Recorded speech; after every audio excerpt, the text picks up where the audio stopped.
اسی لیے میں کہتا ہوں کہ آبادی دنیا کی تفریق نہیں مشکل، ارے کچھ لوگ یزیدی ہیں سب لوگ حسینی، سبحان اللہ،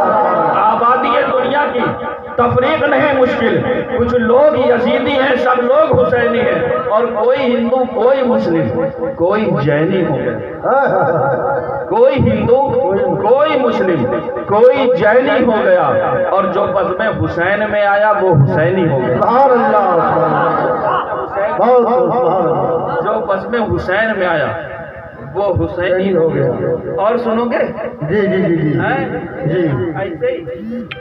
یہی انداز ہے، نعرے تکبیر، نعرے رسالت، یا حسین یا حسین، نعرے حیدری، نعرے حیدری، نعرے حیدری۔ دیکھیے جب نعرے حیدری لگے نا تو پھر اس پر ہاتھوں کا اٹھانا ضروری رہتا ہے، بے شک، بات میری نہیں ہے بلکہ حضرت ابو سعید خدری فرماتے ہیں کہ جب ہم کسی محفل میں جاتے اور ہمیں پتہ لگانا ہوتا کون اپنا ہے کون بیگانہ ہے، کون مومن ہے کون منافق ہے، تو ہم محفل میں علی علی کی صدائیں بلند کرتے، علی کا نام سن کر کے جس کا چہرہ کھل جاتا تھا سمجھ جاتے تھے کہ اپنا ہے، اور جس کا چہرہ بگڑ جاتا تھا سمجھ جاتے تھے کہ بیگانہ ہے۔ اور اسی لیے میں کہتا ہوں کہ نام علی لو، اور اگر بندے کا چہرہ خوشی سے کھل جائے تو پھر مصطفیٰ کا عاشق سمجھو، اور اگر چہرہ ماتھے کا بلب فیوز ہو جائے تو پھر منافق سمجھو، اگر چہرہ خوشیوں سے کھل جائے تو مصطفیٰ کا وفادار سمجھو،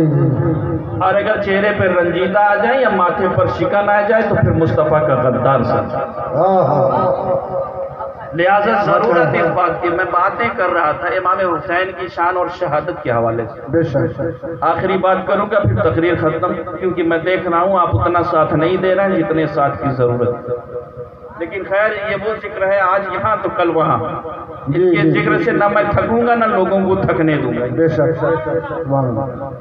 میں بات کر رہا تھا امام علی مقام کی شان کے حوالے سے، ایک بات بتاؤں، تاریخ شاہد ہے کہ جس وقت امام علی مقام 9ویں شب 9ویں محرم کی رات ہو چکی، 10ویں شب لگ چکی ہے، امام علی مقام کے ساتھیوں نے کہا حضور جب تک ہمارے جسم میں جان ہے، جب تک ہمارے رگوں میں خون ہے، ہم آپ کو میدان جنگ میں نہیں جانے، اللہ، ہمارے رہتے ہوئے آپ میدان جنگ میں نہیں جائیں گے۔ امام علی مقام جب ان کے یہ جملے سنتے ہیں تو حضرت علی اکبر کو حکم دیتے ہیں کہ خبر کر دو تمام مردوں کو کہ ایک خیمے میں جمع ہو جائے، اللہ، ایک خیمے میں جمع ہو جائے، تمام مرد ایک خیمے میں جمع ہوتے ہیں۔ دیکھیے میں واقعات نہیں، میں ہسٹری بتا رہا ہوں، میں تاریخ بتا رہا ہوں، آپ ہسٹری کی کتابیں کھولیں اور پڑھیں تو آپ کو پتہ چلے گا، واقعات کو آپ خوب سنتے ہیں، یہ تاریخی بات بتا رہا ہوں۔ امام حسین نے تمام لوگوں کو جمع کیا، اور جمع کرنے کے بعد اپنے ساتھیوں کو، رات کا وقت ہے، ارشاد فرماتے ہیں اے میرے ساتھیوں تم چلے جاؤ یہاں سے، میں تمہیں اجازت دیتا ہوں، جی جی، اور پھر اپنی تقریر کا آغاز کرتے ہیں کہ میں اس رب کی حمد کرتا ہوں۔ اللہ، یہاں سے امام علی مقام کی تقریر کا آغاز ہے، ارشاد فرماتے ہیں میں اپنے رب کی حمد کرتا ہوں۔ ارے میرے ساتھیوں میں ہر حال میں حمد کرتا ہوں، جی جی، میں مدینے کے وفادار کے بیچ میں ہوں یا کوفیوں کے غداروں کے بیچ میں ہوں، میں ہر حال میں اپنے رب کی حمد کرتا ہوں۔ سبحان اللہ، مدینے کی ٹھنڈی ہوائیں ہوں یا کربلا کی گرم ریت، لیکن میں اپنے رب کی حمد کرتا ہوں۔ جی جی، غم اور مصیبتوں کے طوفان ہو یا خوشی کے شادمانے، میں اپنے رب کی حمد کرتا ہوں۔ بے شک، ہر حال میں نانا کا ممبر ہو تب بھی میں اپنے رب کی حمد کرتا ہوں، اور کربلا کی گرم ریت ہو تب بھی میں اپنے رب کی، بے شک، میں ہر حال میں رب کی حمد کرتا ہوں۔ میرے ساتھیوں یزید کی دشمنی مجھ سے، وہ میرے خون کا پیاسا ہے، میں تمہیں اجازت دیتا ہوں کہ اس رات میں جہاں چاہو نکل جاؤ۔ بے شک، امام علی مقام نے اپنے ساتھیوں کو دیکھا، سبھی کی گردنیں جھکی، کوئی جانے کے لیے تیار نہیں ہے، سب جمع بیٹھے ہوئے ہیں۔ امام علی مقام کے دل میں خیال آیا شاید یہ جو چراغ جل رہا ہے نا، اس چراغ کی روشنی میں کسی کو جاتے ہوئے شرم محسوس ہوتا اللہ، ہے نا۔ مثال کے طور پر ابھی جیسے یہ لائٹ جل رہی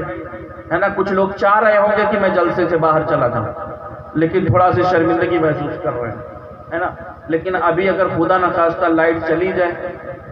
تو پھر وہ ان کے لیے گولڈن چانس ہو جائے گا، جی جی جی، ہے نا، اندھیرے کا فائدہ اٹھائیں گے اور نکل لیں گے۔ امام علی مقام کے ذہن میں یہ سوال آیا، خیال آیا، شاید یہ جو چراغ جل رہا ہے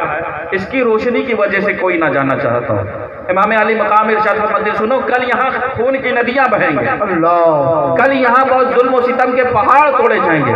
میرے ساتھیوں میں تمہیں اجازت دیتا ہوں، رات کی اس تاریکی میں جہاں چاہو چلے جاؤ۔ یہ کہہ کر کے امام علی مقام چراغ کی طرف آگے بڑھتے ہیں اور آگے بڑھ کر کے چراغ کو گل کر دیتے ہیں، چراغ کو بجھا دیتے ہیں، اور اس کے بعد پھر کل کے آئندہ آنے والے خونی مناظر پیش کرتے ہیں۔ کہتے ہیں یہ خونخوار بھیڑیا صفت لشکر تمہارے خون کا پیاسا بن جائے گا، میں تمہیں اجازت دیتا ہوں رات کی اس تاریکی میں چلے جاؤ، آگے کی زندگی خوشگوار گزارنا، یہاں تکلیفیں کیوں برداشت کر رہے ہو۔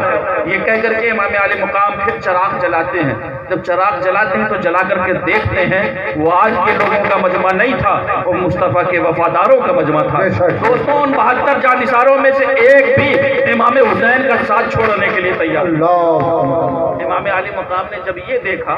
تو پھر اپنی تقریر جاری رکھی، کہا سنو آنے والے دن بہت سخت ہوں گے، اللہ، آنے والی دنوں میں تمہارے لیے زندگی تنگ کر دی جائے گی، اللہ، ارے مکے چلے جاؤ، مدینے چلے جاؤ۔ یہ بات کہہ کر کے امام علی مقام کہتے ہیں سنو اگر کسی کو اکیلے جانے میں شرم محسوس ہو تو اپنے ساتھ کسی کو لے جائے، اللہ، اپنے ساتھ کسی کو لے جائے، اگر تب بھی شرم محسوس کر رہا ہو تو کسی بچے کو ساتھ میں لے جائے، مجھے اس سے کوئی شکوہ اور شکایت نہیں ہوگی، ارے چلے جاؤ میں تمہیں اجازت دیتا ہوں۔ یہ کہہ کر کے امام علی مقام چراغ بجھا دیتے ہیں۔ 2 بار چراغ بجھایا گیا، امام علی مقام پھر چراغ جلاتے ہیں تو دیکھتے ہیں جو جہاں بیٹھا ہے وہیں بیٹھا ہوا، اللہ، ایک بھی ساتھی جانے کے لیے تیار نہیں ہے۔ یہ ہے مصطفیٰ کے وفاداروں، بے شک، گویا وہ زبانیں اپنی زبان سے کہہ چکے تھے امام علی مقام ہم آپ کا ساتھ نہیں چھوڑیں گے کچھ بھی ہو جائے۔ امام علی مقام جب ان کی یہ چیز دیکھتے ہیں تو تیسری بار کوشش کرتے ہیں اللہ، اور اپنی تقریر میں حکم دیتے ہیں چلے جاؤ، باقی کی زندگی مکے میں گزارنا، باقی کی زندگی طواف کعبہ میں گزارنا، باقی کی زندگی مدینے کی گنبد خضرا کی چھاؤں میں گزارنا، مجھے تم سے کوئی شکوہ اور شکایت نہیں ہے، میں تمہیں اجازت دیتا ہوں رات کے اس وقت میں تیار چلے جاؤ، قربان جاؤ جرأت حسینی پر، قربان جاؤ شجاعت حسینی پر، قربان جاؤ بہادری حسین کی بہادری پر۔ کہ امام حسین کی خواہش یہ تھی، زہرا کے لال کی خواہش یہ تھی، علی کے جگر کے ٹکڑے کی خواہش یہ تھی کہ جانتے ہیں وہ سارے چلے جائیں اور نبی کا شہزادہ مصطفیٰ کا دولارہ 22,000 لشکر سے تنہا لیکن امام علی مقام کے جانثار ساتھی جانے کے لیے نہیں تیار۔ امام علی مقام نے تیسری بار ہاتھ بڑھایا کہ چراغ کو گل کر دیں، لیکن دوستوں جانتے ہیں اس محفل میں ہمارے تمہارے نبی کے صحابی بھی موجود ہیں۔ بے شک، بے شک، اب جب دیکھتے ہیں کہ تیسری بار امام علی مقام، دیکھیے میں واقعات نہیں، میں ہسٹری کی بات بتا رہا ہوں، یہ کتاب میں نہیں، یہ واقعات میں بھی ملیں گے اور آپ کو تاریخ کی کتابوں میں بھی ملے گا یہ واقعہ کہ امام علی مقام نے کسی کو زبردستی کربلا میں نہیں روکا تھا، بلکہ آپ نے اجازت دے دی تھی جسے جانا ہو چلا جائے، مجھے اس سے کوئی شکوہ اور شکایت نہیں ہوتی۔ امام علی مقام جب تیسری بار چاہتے ہیں کہ چراغ کو گل کریں اور چراغ کو بجھائیں تو دوستوں اس محفل میں ہمارے تمہارے نبی کے ایک صحابی موجود ہوتے ہیں اور عرض کرتے آقا حسین اب یہ چراغ مت بجھانا، ارے یہ چراغ اگر صبح قیامت تک بجھا رہا تو اللہ رب العزت کی عزت کی قسم ہم میں سے کوئی ایک آپ کا ساتھ چھوڑ کر کے جانے والے۔ نعرہ تکبیر، نعرہ رسالت، نعرہ حیدری، نعرہ حیدری، نعرہ حیدری۔ سوچیں